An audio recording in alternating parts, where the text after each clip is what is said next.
Assalamualaikum warahmatullahi wabarakatuh. Kami dari kelompok 9 ingin mempresentasikan hasil diskusi dari kelompok kami, yaitu manajemen risiko kredit. Yang beranggotakan kelompok saya sendiri Dielani Safitri dengan NPM 2301020012, Candeni Arifatun dengan NPM 2301020008, dan Sania Zulfa dengan NPM 2301020022. Baik, yang pertama yaitu pengertian risiko kredit. Risiko kredit adalah risiko akibat kegagalan nasabah atau pihak lain dalam memenuhi kewajiban kepada bank sesuai dengan perjanjian yang disepakati. Risiko kredit merupakan risiko paling fundamental pada operasional bank. Risiko kredit dapat bersumber dari berbagai aktivitas bisnis bank. Risiko kredit meliputi yang pertama yaitu ada risiko konsentrasi pembiayaan, merupakan risiko yang timbul akibat terkonsentrasinya penyediaan dana kepada satu pihak atau sekelompok pihak, industri, sektor, atau area geografis tertentu yang berpotensi menimbulkan kerugian cukup besar yang dapat mengancam kelangsungan usaha lembaga keuangan yang memberikan pemberian pembiayaan. Yang kedua yaitu ada counterparty credit risk, merupakan resiko yang timbul akibat terjadinya kegagalan pihak lawan dalam memenuhi kewajibannya dan timbul dari jenis transaksi yang memiliki karakteristik tertentu. Yang ketiga yaitu ada settlement risk atau resiko akibat kegagalan settlement. Resiko yang timbul akibat kegagalan penyerahan kas atau instrumen keuangan pada tanggal penyelesaian yang telah disepakati dari transaksi penjualan atau pembelian instrumen keuangan. Yang terakhir yaitu ada country risk, yaitu resiko yang timbul dari ketidakpastian akibat memburuknya kondisi perekonomian suatu negara, kegagalan suatu negara dalam membayar utang, gejolak sosial politik dalam suatu negara, serta kebijakan suatu negara seperti rasionalisan atau pengambil alihan aset, kontrol nilai tukar, atau juga devaluasi nilai tukar. Selanjutnya yaitu profil risiko kredit. Profil risiko adalah gambaran keseluruhan risiko yang melekat pada operasional bank syariah, baik BUS maupun US. Risiko inherent merupakan risiko yang melekat pada kegiatan bisnis bank syariah, baik yang dapat dikuantifikasikan maupun yang tidak, yang berpotensi mempengaruhi posisi keuangan bank syariah. Dalam menilai risiko inherent atas risiko kredit, parameter atau indikator yang digunakan adalah ada komposisi portofolio aset termasuk jenis akad yang digunakan dan tingkat konsentrasi, kemudian ada juga kualitas penyediaan dana dan kecukupan pencadangan, dan yang terakhir yaitu ada strategi penyediaan dana dan faktor eksternal. Selanjutnya yaitu ada batas maksimum penyaluran dana atau BMPD. Dalam menghindari kegagalan usaha bank sebagai akibat konsentrasi penyediaan dana, bank wajib menerapkan prinsip kehati-hatian dalam penyediaan dana dengan menerapkan penyebaran atau diversifikasi portofolio penyediaan dana yang diberikan. Batas maksimum penyaluran dana atau BMPD dalam terminologi bank konvensional dikenal sebagai batas maksimum penyaluran kredit. Khusus untuk BUS dan US, batas maksimum penyaluran dananya diatur dalam pasal 37 Undang-Undang Nomor 21 Tahun 2008 tentang Perbankan Syariah. Selanjutnya yaitu penyebab pembiayaan macet. Setiap pembiayaan tentu saja memiliki resiko. Seluruh akad pembiayaan memiliki resikonya masing-masing. Menurut penelitian Edwin dan Williams 2007 menemukan beberapa penyebab terjadinya pembiayaan macet di perbankan syariah. Sebagaimana penelitian Edwin dan Williams, riset Muhammad 2008 menyarankan agar bank syariah memiliki alat screening untuk mengurangi asymmetric information atau nasabah menyembunyikan informasi yang berkaitan dengan kemampuan dan latar belakang sebelum kontrak dalam pembiayaan mudharabah untuk meminimalkan resiko dalam kontrak mudharabah dan terwujudnya hasil yang maksimal. Selanjutnya yaitu penerapan manajemen risiko kredit. Manajemen risiko kredit bagi bank syariah harus mencakup yang pertama yaitu ada pengawasan aktif Dewan Komisaris dan Direksi serta DPS. Dalam penerapan manajemen risiko melalui pengawasan aktif Dewan Komisaris dan direksi serta DPS untuk risiko kredit, maka bank perlu menerapkan yang pertama yaitu kewenangan dan tanggung jawab Dewan Komisaris Direksi serta DPS, yang kedua sumber daya insani, yang ketiga organisasi manajemen resiko audit. Yang kedua yaitu kebijakan, prosedur, dan penetapan limit. Dalam melaksanakan kebijakan, prosedur, dan penetapan limit untuk resiko kredit, maka selain melaksanakan kebijakan, prosedur, dan penetapan limit, bank perlu menambahkan penerapan beberapa hal dalam tiap aspek kebijakan, prosedur, dan penetapan limit, yaitu yang pertama ada strategi manajemen risiko, yang kedua tingkat risiko yang akan diambil dan toleransi risiko, yang ketiga kebijakan dan prosedur, dan yang terakhir yaitu limit. Untuk penerapan manajemen risiko kredit selanjutnya itu ada proses identifikasi, pengukuran, pemantauan, dan pengendalian risiko, serta sistem informasi manajemen risiko kredit. Dalam menerapkan manajemen risiko ini, bank perlu menambahkan penerapan dalam tiap proses berikut. Yang pertama ada identifikasi risiko kredit, yang kedua ada pengukuran risiko kredit, yang ketiga pemantauan risiko kredit, yang keempat pengendalian risiko kredit, dan yang terakhir ada sistem informasi manajemen risiko kredit. Nah, yang keempat itu ada sistem pengendalian intern. Dengan menerapkan manajemen risiko melalui pelaksanaan sistem pengendalian intern untuk risiko kredit, maka bank perlu menerapkan hal berikut. Yang pertama ada sistem kaji ulang independen dan berkelanjutan. Yang kedua ada sistem review oleh pihak yang terlibat dalam unit bisnis. Yang ketiga ada sistem pelaporan yang efektif dan efisien. Yang terakhir ada audit internal atau proses risiko kredit secara periodik. Untuk yang selanjutnya itu ada penilaian kualitas aset. Penilaian kualitas aset dilakukan terhadap aset produktif dan aset non-produktif. Aset produktif adalah penanaman dana bank baik dalam rupiah maupun valuta asing. Sedangkan aset non-produktif itu selain aset produktif dan memiliki potensi kerugian. Jenis-jenis penilaian kualitas aset itu ada beberapa macam. Yang pertama itu ada penilaian kualitas pembiayaan. Yang kedua ada kualitas pembiayaan bagi hasil. Yang ketiga ada penilaian kualitas surat berharga syariah. Yang keempat ada penilaian kualitas penempatan bank pada bank lain. Yang kelima ada penilaian kualitas transaksi rekening administratif. Dan yang terakhir ada penilaian kualitas agunan diambil alih. Untuk yang selanjutnya itu ada penyisihan penghapusan aset atau PPA. Bank wajib menghitung dan membentuk penyisihan penghapusan aset atau PPA terhadap aset produktif dan aset non-produktif. Nah, PPA ini dihitung dan dibentuk berupa cadangan umum dan cadangan khusus untuk aset produktif dan cadangan khusus untuk aset non-produktif.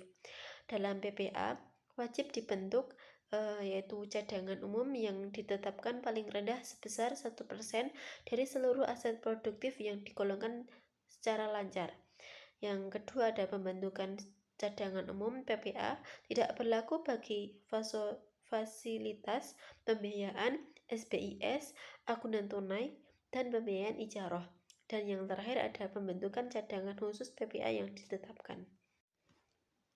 Untuk selanjutnya itu ada cadangan kerugian penurunan nilai atau CKPN.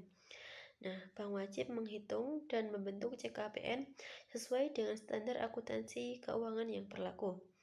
Dalam menghitung rasio kewajiban penyediaan modal minimum atau KPMM, Bank Syariah wajib memperhitungkan penyisihan aset atau PPA atas aset produktif dan CKPN yang dibentuk. Contohnya, ketika hasil perhitungan PPA wajib dibentuk atas aset produktif adalah sebesar Rp 2 miliar dan bank telah membentuk CKPN sebesar 180 miliar.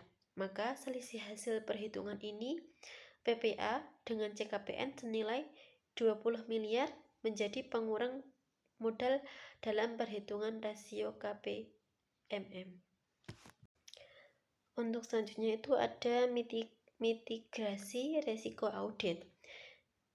Mitigasi risiko audit adalah sejumlah teknik dan kebijakan dalam mengelola risiko kredit untuk meminimalkan kemungkinan terjadinya atau dampak dari kerugian pembiayaan. Nah, teknik ini dapat digunakan sebagai berikut. Yang pertama ada penerapan model pemeringkatan untuk pembiayaan individu. Yang kedua ada manajemen portofolio pembiayaan secara strategis. Yang ketiga ada penggunaan agunan sebagai jaminan pembiayaan. Dan yang keempat ada pemantauan arus kas secara berkelanjutan. Yang kelima ada strategis manajemen pemulihan yang efektif. Dan yang terakhir ada penggunaan asuransi sebagai proteksi terhadap risiko kerugian. Nah, untuk yang selanjutnya itu ada jenis-jenis agunan. Nah, terdapat dua jenis. Yang pertama digolongkan sebagai benda bergerak, yaitu ada agunan tunai atau deposito dan lain-lain. Yang kedua piutang dagang. Yang ketiga persediaan barang. Yang kelima mesin pabrik yang tidak ditanam. Yang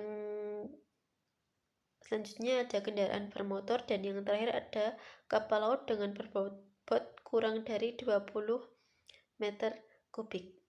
Dan yang jenis kedua itu ada benda tak bergerak, yaitu terdiri dari tanah, bangunan yang diikat fidusia, ada mesin-mesin yang ditanam, ada kapal minimal 20 meter kubik yang dinilai sama dan terdaftar di buku daftar kapal Indonesia.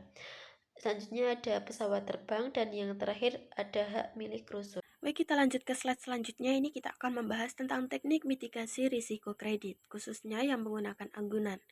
Intinya ada dua pendekatan utama yang digunakan bank dalam menghitung pengurangan risiko kredit, yaitu pendekatan sederhana dan pendekatan komprehensif. Pertama, pendekatan sederhana. Pendekatan ini biasanya dipakai untuk aset-aset yang memang sudah ada di neraca bank atau untuk komitmen dan kontingensi yang tercatat di rekening administratif. Karena sifatnya sederhana, metode ini menggunakan perhitungan yang lebih langsung dan tidak terlalu rumit. Lalu yang kedua adalah pendekatan komprehensif. Pendekatan ini dipakai ketika exposure-nya lebih kompleks, terutama yang muncul akibat potensi kegagalan pihak lawan. Contohnya transaksi derivatif over the counter. Pendekatan ini digunakan baik untuk posisi yang ada di trading book maupun banking book. Karena risikonya lebih rumit, maka penilaian nilai agunannya juga lebih detail. Nah, apapun pendekatannya, sederhana ataupun komprehensif, ada daftar agunan yang secara resmi diakui dalam teknik MRK. Agunan-agunan ini dianggap aman dan likuid sehingga dapat dipakai untuk mengurangi risiko kredit. Daftarnya antara lain yaitu yang pertama, uang tunai yang disimpan di bank penyedia dana. Yang kedua, giro, tabungan atau deposito yang diterbitkan oleh bank penyedia dana. Yang ketiga, emas yang disimpan di bank penyedia dana. Yang keempat, surat utang negara yang diterbitkan oleh pemerintah Republik Indonesia. Yang kelima, surat berharga syariah negara atau SBSN. Yang keenam, sertifikat Bank Indonesia baik SBI konvensional maupun SBIS syariah. Dan yang terakhir, surat berharga yang diterbitkan oleh lembaga yang telah diakui oleh OJK.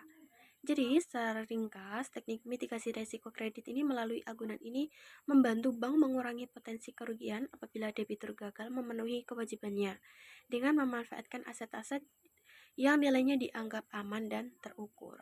Baik, pada slide ini kita akan membahas mengenai restrukturisasi kredit, yang merupakan salah satu strategi penting dalam menjaga kualitas kredit bank.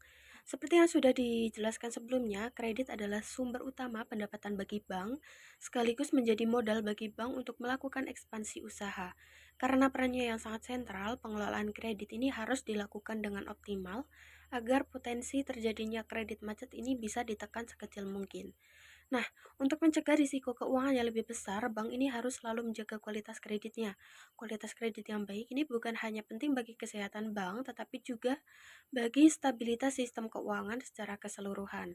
Karena itulah, otoritas pengawas dalam hal ini, supervisor telah menetapkan aturan mengenai restrukturisasi kredit sebagai salah satu langkah dalam recovery management atau manajemen pemulihan.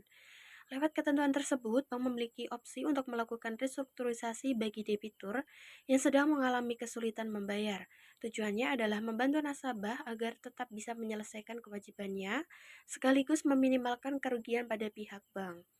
Bentuk restrukturisasinya ini dapat dilakukan melalui 3 cara, yaitu yang pertama rescheduling, yaitu penjadwalan kembali pembayaran, kemudian reconditioning, yaitu perubahan syarat-syarat kredit tanpa mengubah pokok pinjaman, dan yang ketiga restructuring, yaitu penataan ulang perjanjian kredit, misalnya dengan penambahan modal kerja atau penambahan struktur biaya.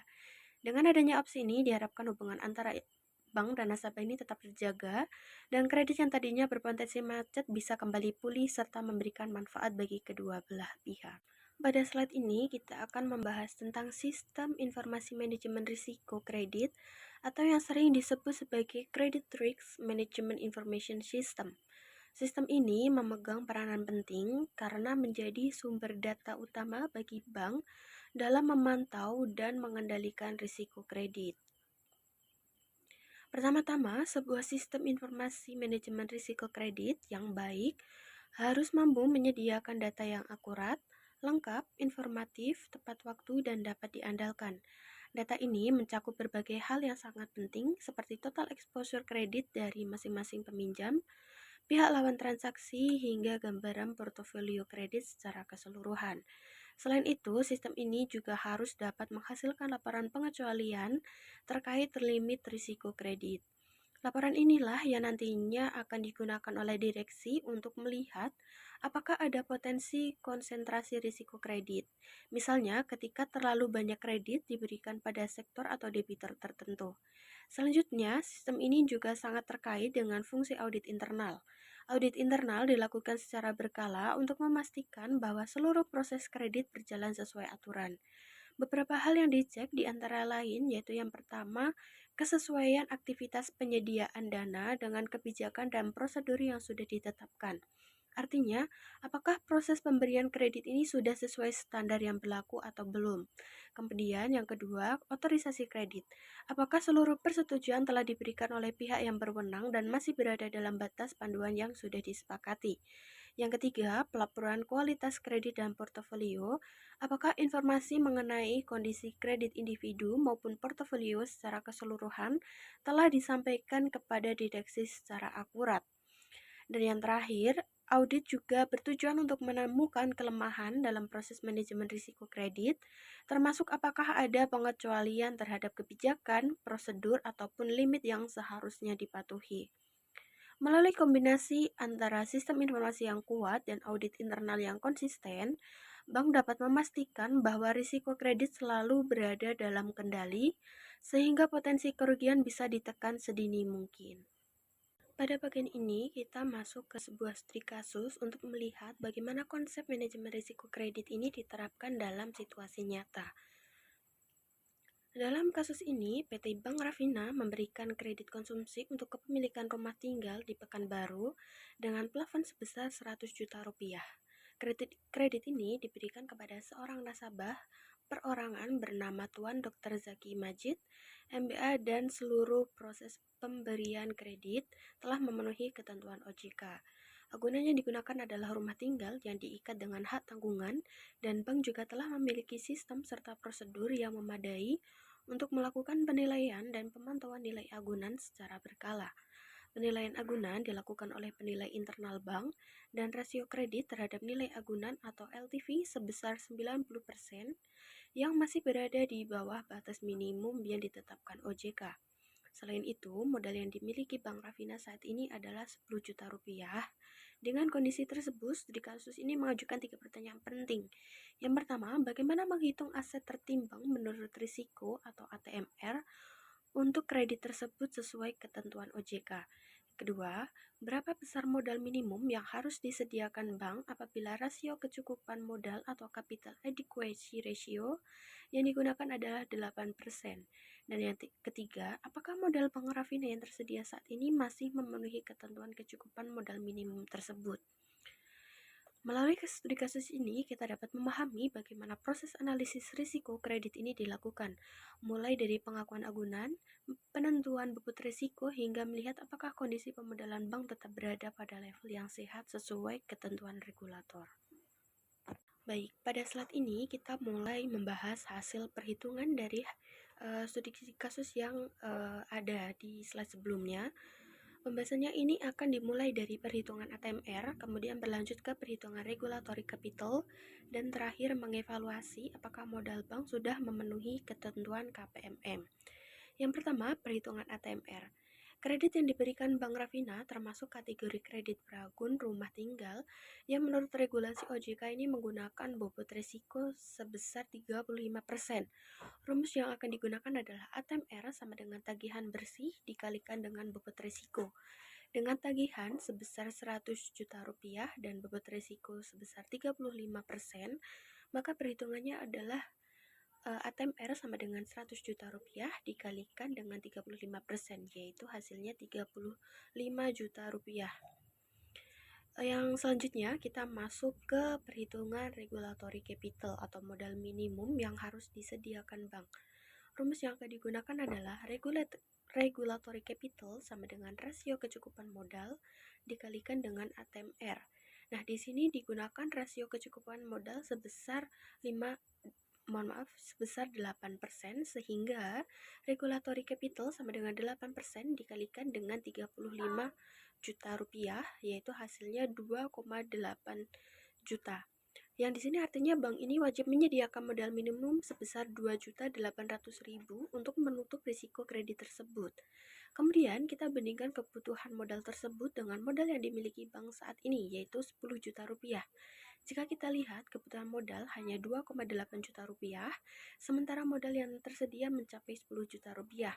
Dan demikian, modal Bank Rafina ini masih jauh mencukupi dan telah memenuhi ketentuan KPMM atau kewajiban penyedia modal minimum. Jadi kesimpulannya, posisi permodalan bank dalam kasus ini berada pada kondisi yang sehat dan sesuai standar regulator. Sebagai kesimpulan, manajemen risiko kredit merupakan elemen fundamental dalam menjaga stabilitas dan kinerja lembaga keuangan.